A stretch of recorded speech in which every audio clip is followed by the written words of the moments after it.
Hi, welcome to the Mohua Show. My name is Mohua Chinappa and I am an author, entrepreneur, and ex-housewife. This podcast is about everything from business to technology to arts to lifestyle, but done and spoken ईमानदारी से. Hi, in today's episode, we have with us Sarita Salwan, an advocate of positive divorce. Now, that's a word that I think a lot of people are not very familiar with. Sarita was born in Gurdaspur, raised in Norway. Sarita blends Eastern traditions with Western values. She's also the author of The Good Divorce. Now, I'm sure a lot of my listeners would wonder, what is good divorce? She shares wisdom on separation with empathy. As a resilient single mother, Sarita challenges divorce stigma and advocates for societal evolution. So welcome, Sarita, in today's episode. And I think there'll be so many listeners who would be dying to know from you, what do you mean by the good divorce? Because there is such a stigma even now in India. And a lot of people will tell you that continue, stay on as long as you can, but don't break a marriage, So tell us a little bit about your background and how your cultural influences shape your views on divorce. Hi, Mohua. I would firstly say that I was born in Norway, but my roots are from Punjab. My father came in the early 70s to Norway. So all my siblings, we have been born here, brought up a bit in Norway, but then we went to India, like for the cultural enhancement, I would say, because at that time, our parents were new to the country, Europe. So they really wanted that, their children have both sides, to learn from. So we went back to India, studied my master's in India. And then I came back, got married, and it was a love marriage. I found my partner in the college I was going to. So, yeah. And I have a daughter. She's 17 this year. So that's a bit about me. I agree when you say this. I don't, firstly, the word advocate.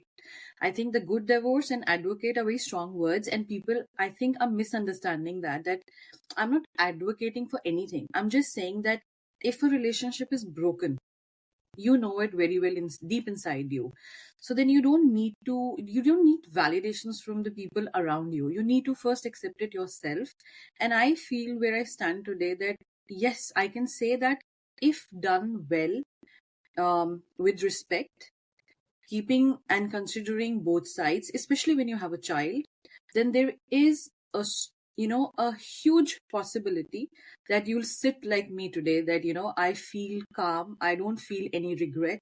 I don't look back and say, oh, I think I didn't do it correctly. So it's just being happy.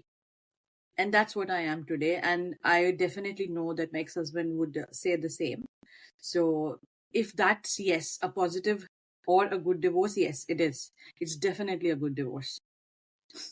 So, Sarita, everybody may not be as lucky as you are, where the spouse also equally understands, and I would just wonder, what is it that a woman would or a man would need to do where there is a lot of anger, resentment? Because, anything that comes to an end doesn't come about when you're happy. It always comes about when you're unhappy with each other.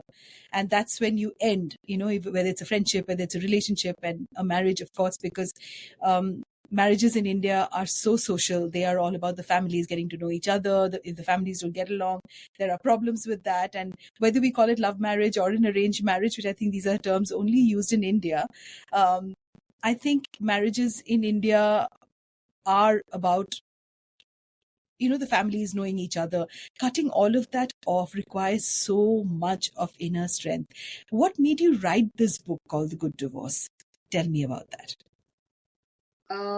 Yeah, as you say, it's I am scared to say when I always use this word Indian background. See, of course, I'll use much Indian because I have an Indian background, but I feel when you say marrying a family, that's true. There's so much of burden that is on your shoulders, when you get married, whether it's a love marriage or an arranged marriage. I think you carry that responsibility throughout, and I think I'm still carrying it forward, because even though even though I am like, we are happily separated or divorced from each other, but we have a daughter. So we are still carrying that responsibility together. And me being me, I never wanted a divorce, for sure. Nobody wants that. Everybody tries their best. I've heard a lot of people saying, yeah, you could try a bit more. So that try a bit more is very individual. I don't know where a person breaks down, but when you ask me, I think that was it. Like, it was not a physical abuse, it was no domestic, it was just that I just didn't feel happy. I felt that there was something that was missing in that marriage. And whenever I talk from my side, because I can only vouch for my side. And when I see that things have gone better, I won't say best, but they have gone better, rather than being in a unhappy marriage, I felt that, the world should know, especially Indian background, because I agree when you say that we still fear that stigma. And I didn't know that. I felt that I've never felt it because of the strong background I come from. But as soon as the book came out, I saw there was the stigma still. I mean, I see people are scared to talk about it.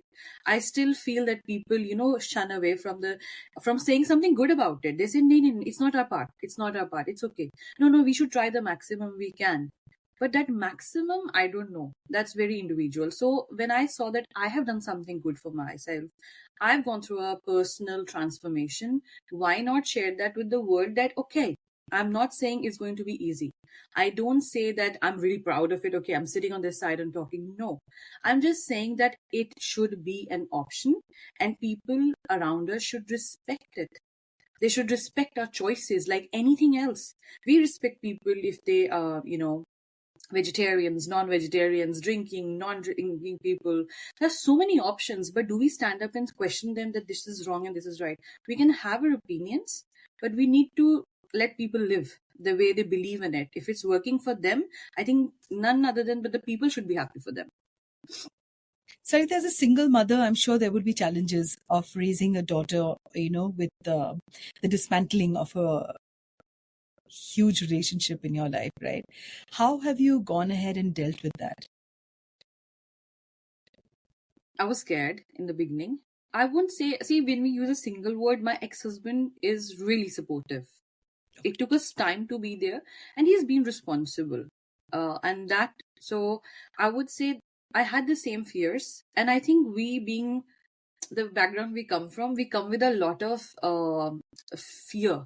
What will the people say? And people used to come and tell me, you have a daughter, how is it going to be? How is she going to get married? People, men would look at it in a different way. And I used to look, I mean, I have not even come so far. She's just 6 or 7. I don't even know how far I will be able to, what are the choices I make during that journey. So even if I stay with him, I don't know what courses of action I would take. So that fear has always been there. It's not there anymore. I don't feel scared because I would say I come from a European background. I would say very financially stable. It took me time, but I really worked hard because I think what scares you as a person, be it a man or a woman, it is that financial stability. If you're financially stable, most of your work is done as a single parent, I would say, because then you don't have to be dependent on the other parent for doing the basics of life. And as soon as you feel that you are financially stable, I feel you give up that fear. It takes time. So I have not really personally, if you ask me, being coming from the background I come, people have not really attacked me. I've not faced that issue. You could say because it's Norway, it's not the same. So I don't know how it would have been if I would have been in India. I cannot vouch for that. But coming from a background I am now and the country I am in, I mean, it's not considered as a stigma in the daily life.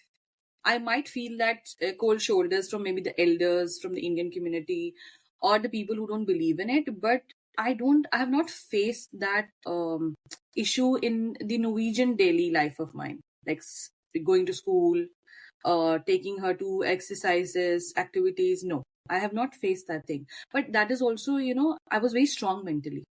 I didn't feel ashamed.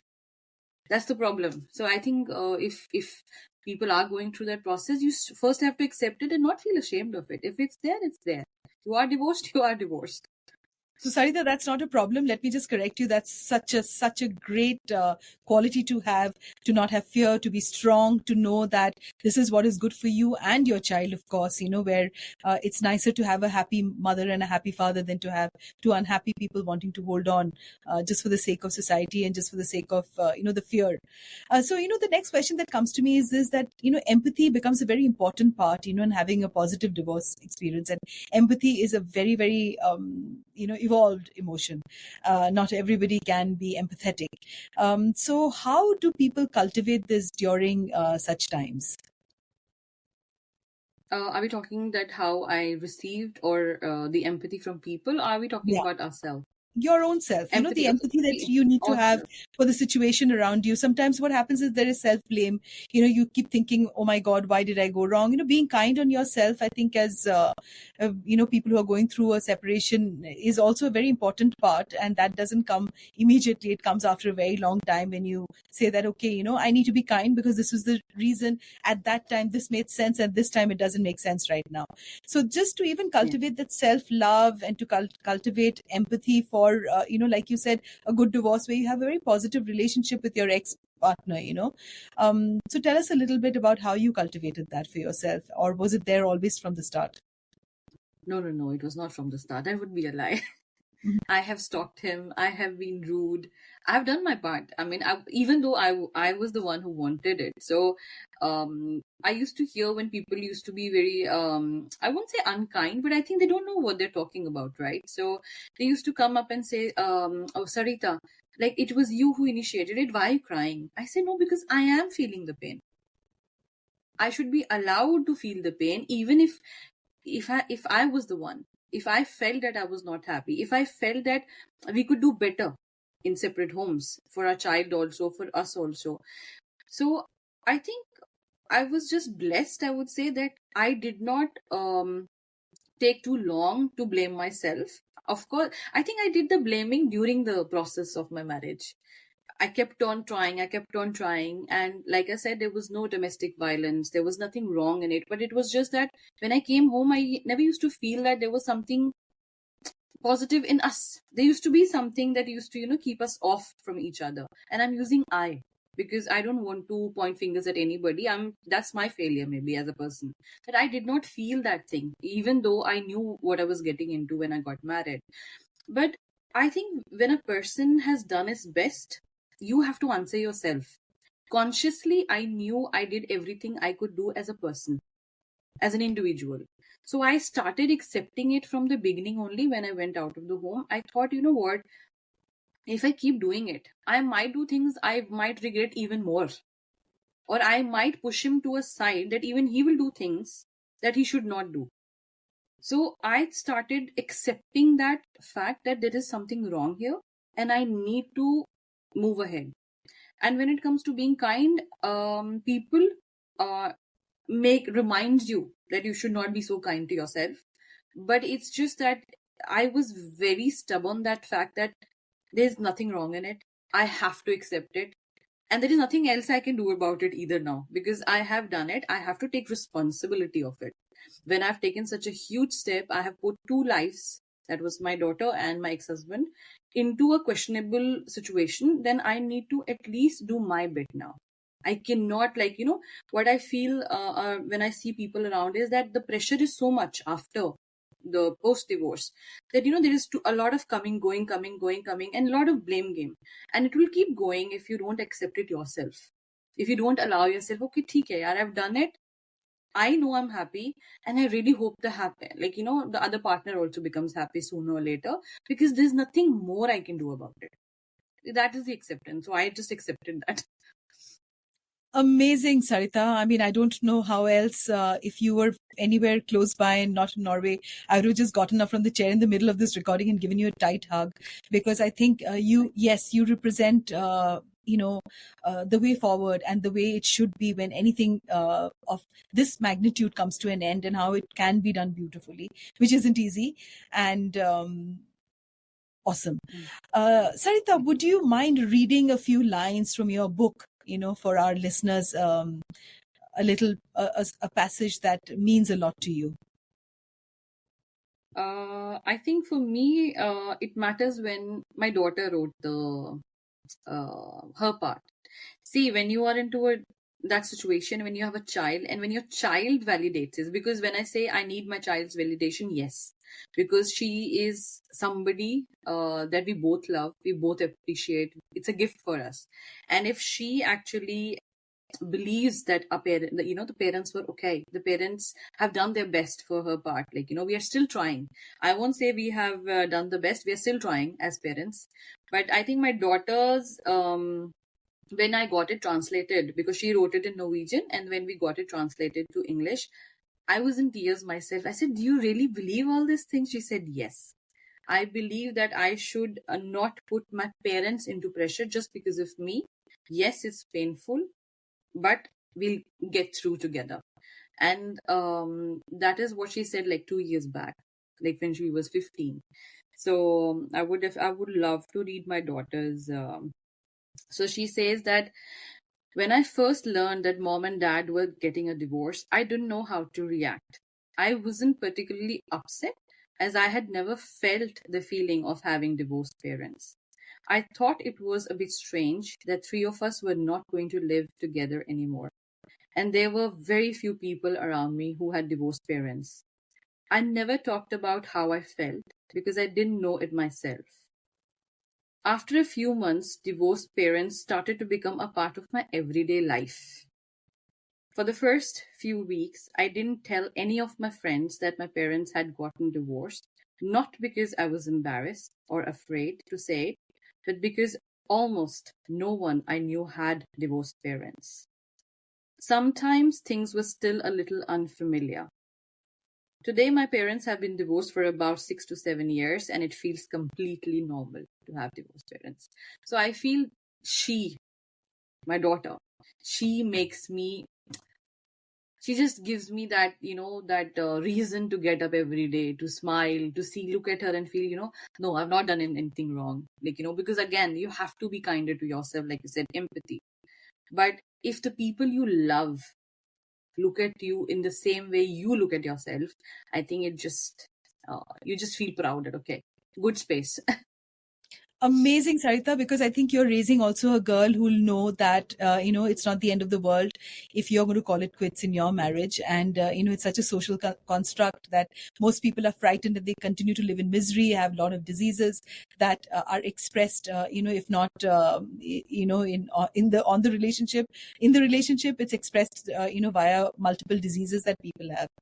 So, the last question before we end this podcast is this, that what advice would you have, for those currently navigating the challenge, of a divorce, and how can they find strength in their journey? Of course, they need to pick up the book, The Good Divorce. And, but apart from that, a few words from you, Sarita. Anybody who's going through a separation, especially when you have kids, like the reason I came up with the book is because the children are not responsible for that breakup. It is you as adults who take that quits, right? So when you start putting them into that situation again and again, playing through them, and we all know it very well, what we do, what we don't do. So consciously we know everything ourselves. So I would definitely I would hope that people who are going through this process, especially when they have kids, the family has nothing to do with you. The children have nothing to do with you. It is absolutely your reason, because it's you who is quitting it. Do not put the blame and the pressure on the children, because the children still have to go a very long way. And if they take your burden, because they love both the parents, just because today you're not under the same roof, I can't expect it. Oh, no. My daughter doesn't love it's just that it's not normalized maybe in India, that okay, if it's quits, then it's like, two separation families, we start back, gossiping about each other. I think it's the whole sole responsibility of the people that are getting divorced to take that in hand, that okay, whatever good or bad, it's our decision or it's my decision, but this is how it's going to be.